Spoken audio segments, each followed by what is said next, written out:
अस्सलाम वालेकुम। तो आप सब कैसे हैं मेरे प्यारे प्यारे से व्यूअर्स। तो आजकल मुझे बहुत ज़्यादा दुआओं की ज़रूरत है, क्योंकि कब सुबह हो रही है कब शाम हो रही है कुछ नहीं पता चल रहा, किस तरह दिन और रात गुजर रहे हैं। क्योंकि कभी मैं बीमार, कभी मैं हॉस्पिटल जा रही हूँ, कभी बच्चे जा रहे हैं। तो बस मेरे लिए बहुत सारी दुआएं करें और मेरे बच्चों के लिए भी। अल्लाह पाक आपको भी बहुत बहुत बहुत खुश रखे और नागहानियों से, परेशानियों से बचाए, आमीन। तो यहाँ बच्चों को स्कूल भेजने के बाद हस्बैंड और मैं आ गए थे डॉक्टर की तरफ, क्योंकि मेरा अपॉइंटमेंट था। और मैं 2 डॉक्टर को चेक करा रही हूँ। एक तो मेरी बहुत अच्छी डॉक्टर हैं, जो मुझे बातों से भी मोटिवेट करती हैं और तमाम चीज़ें कहती हैं ओके ओके। लेकिन एक जो मेरी रेगुलर डॉक्टर हैं, वो मुझे बहुत ज़्यादा डरा रही हैं मेरी कंडीशन को, रिपोर्ट्स को देख के। तो अब पता नहीं आगे क्या होगा। तो बस यहाँ पे मैं अपनी डॉक्टर को दिखाने आई हुई थी, जिनसे मुझे बहुत मोटिवेशन मिलती है। बहुत अच्छी डॉक्टर है। तो यहाँ पे बस मैं वेट कर रही थी उनका, कि बस अब मेरा नंबर आने वाला था नेक्स्ट। तो बस यहाँ पे मैं वेट कर रही थी कि जल्दी से मेरी जो थोड़ी सी रिपोर्ट्स हैं मैं उनको दिखा दूँ। और वापसी आते आते जो है काफ़ी देर हो गई। तो बच्चों के स्कूल से आते ही जो है मैंने हस्बैंड से ये छोले का सालन मंगा लिया था और रोटी मंगा ली थी, क्योंकि खाना बनाने तक का टाइम मुझे नहीं मिल रहा। ना मेरी हालत ऐसी हो रही है कि मैं खड़ी हो पाऊँ, लेकिन बच्चे हैं, खुद है, तो मुझे सब कुछ देखना पड़ रहा है, मैनेज करना पड़ रहा है। वक्त तो सभी कुछ गुजर जाता है, बस याद रह जाता है सब कुछ। तो मैं अगर ये वीडियो भी डाल रही हूँ तो मैं अपनी याद दहानी के लिए डाल रही हूँ, कि ये वक्त जब मेरे बच्चे देखेंगे ये वीडियो तो वो याद रखेंगे कि मेरी मम्मा ने, बाबा ने कितना स्ट्रगल किया है हम लोगों के लिए, और किस तरीके से अपनी हालत को ना देखते हुए भी जो है हमारे लिए। तो बस फिर चलते हैं हम डॉक्टर के पास, क्योंकि अभी मेरी तबीयत भी सही नहीं चल रही है। और मेरी जो एक ट्विंस बेटियों में से हैं, शान से, उनके कान में तकलीफ़ हो गई, जिसकी वजह से कान बिल्कुल बंद हो गया है और उसको बिल्कुल आवाज़ नहीं आ रही। तो ये 2 दिन से वो कंप्लेन कर रही है। तो अब मैंने कहा मैं दिखाई दूँ।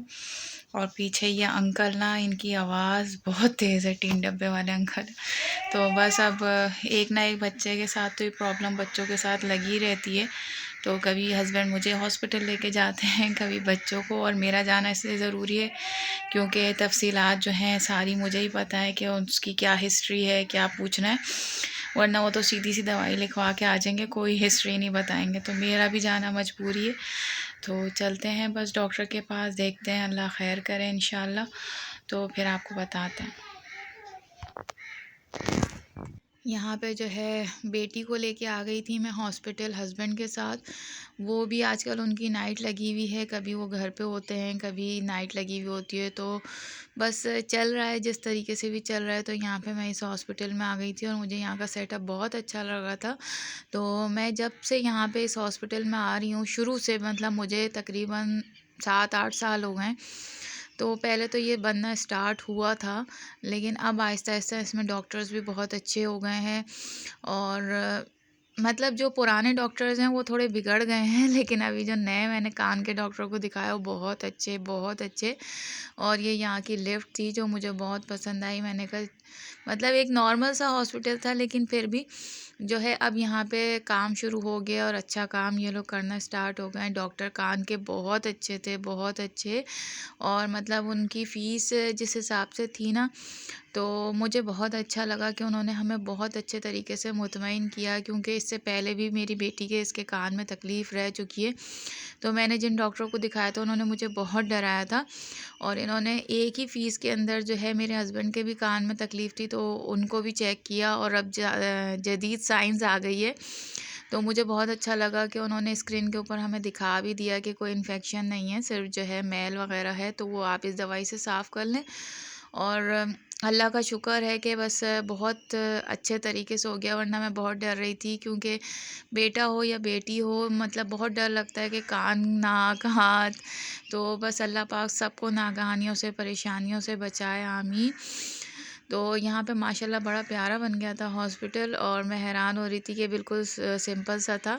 वापस आने के बाद जो है हस्बैंड मगरिब की नमाज़ पढ़ रहे थे और बेटा भी साथ, मैंने उसको कर देती हूँ कि भाई टाइम से पढ़ो, क्योंकि थोड़ा सा टाइम जमात का निकल गया था। तो मैंने कहा नहीं, कज़ा नहीं करो, घर में ही पढ़ो।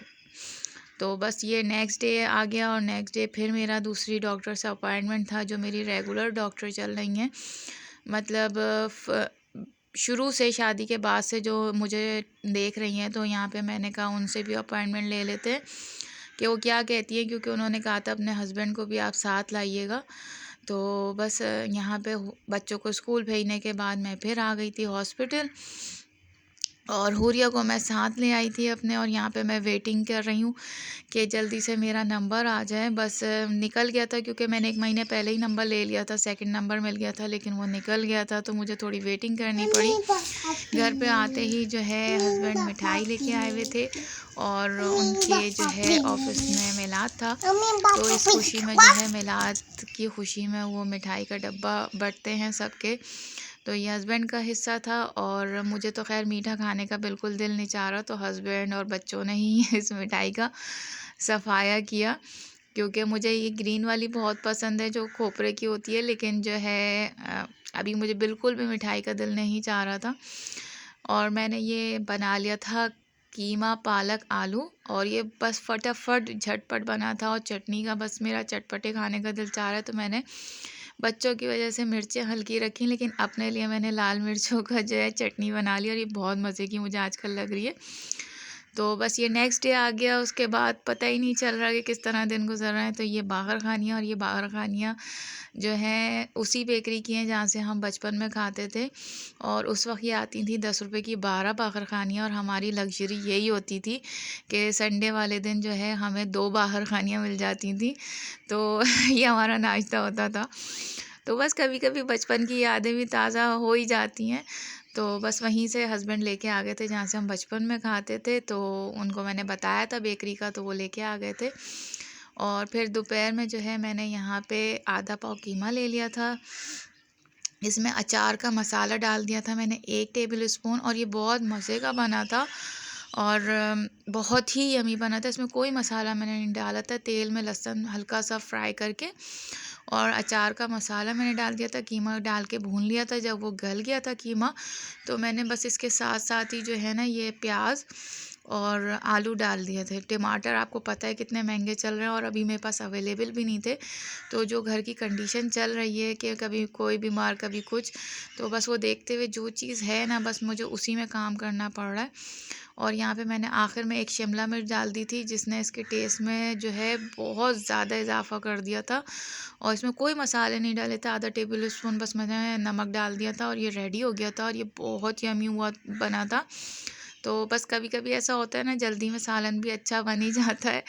तो दिमाग आजकल कहीं और लगा हुआ है, काम भी करना है, और रोटी मैंने मंगा ली थी क्योंकि मुझसे बिल्कुल नहीं खड़ा हुआ जा रहा था, और भागम भाग में ज़िंदगी गुजर रही है। बहुत समझ में ही नहीं आ रहा कब सुबह हो रही है कब शाम हो रही है।